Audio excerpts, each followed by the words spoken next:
সবাইকে আসসালামু আলাইকুম রাহমাতুল্লাহ। এই পাগলারা বৃষ্টির মধ্যে ভিজতেছি আর কথা বলতে আসছি। লাভ ইউ পাগলারা, তোমরাই আমার জান। কবুতর পাগলারা ছোট বড় যারা আছে সবাই আমার লাভ ইউ লাভ ইউ। একটা বিষয়ে কথা বলি, বৃষ্টি হচ্ছে, কবুতরকে খাবার দিয়েছিলাম। কথাটা হলো যে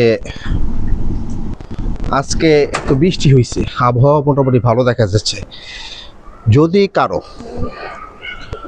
যদি কারো কবুতরের কোনো প্রবলেম না থাকে, যেমন আমি সুযোগ পাইছি, যদি কারো কবুতরের কোনো প্রবলেম না থাকে এবং যদি লিভারটনের কোর্স করানো থাকে আর না থাকে, একটা সুযোগ আছে। আকাশ চমকাচ্ছে, বেশিক্ষণ কথা বলতে পারবো না, সম্ভব হলে কৃমির কোর্সটা করাই দিবেন।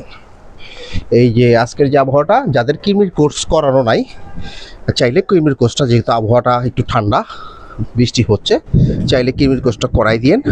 করানোর পর লিভারটন দিতে পারেন, তারপরে ভিটামিন। আর অবশ্যই এখন যেহেতু আবহাওয়া অনেক খারাপ, কবুতরগুলোকে অবশ্যই ভ্যাকসিন করে রাখবেন। সরকারি ভ্যাকসিন, যেই ভ্যাকসিন আপনাদের কাছে ভালো লাগে। আমি যেমন কালকে করে দিয়েছি, আর কিছু কবুতর বাকি আছে, কালকে করব।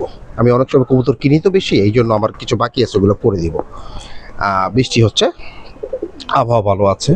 আমি এখন যদি কবুতরগুলো, আপনাদের কবুতর যদি সুস্থ থাকে, যে সুস্থ আছে, কৃমির কোর্স করানো নাই, তাহলে করে দিন। অসুস্থ থাকলে করা দরকার নাই। আর সাথে ভ্যাকসিনটা অবশ্যই করে দিবেন। রানীক্ষেতের ভ্যাকসিনটা করলে অনেক একটা ভালো পারফরমেন্স পাওয়া যাবে, অনেক একটা ফ্যাসিলিটি আছে, সুবিধা আছে। কবুতরগুলোকে আপনি যে কোনো মেডিসিন দিয়ে ভ্যাকসিন করা থাকলে যে কোনো মেডিসিন কবুতরের গায়ে শ্যুট করে আর কি। এটা আমি করি আমার কবুতরকে, আপনারা চাইলে করতে পারেন, কোনো বাধ্যবাধকতা নাই।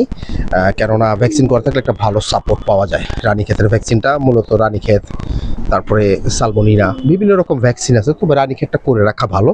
এখন আবহাওয়া ভালো না, ঠান্ডা আবহাওয়া, এই সুযোগে কৃমির কোর্সটা যাদের কবুতর সুস্থ আছে করে নিন। সবাই ভালো থাকবেন, দোয়া করবেন, পরিশেষে আমাকেও ভালোবাসবেন। আপনাদেরকে আমি ভালোবাসি। লাভ ইউ কলিজার টুকটারা, লাভ ইউ কলিজার টুকটারা।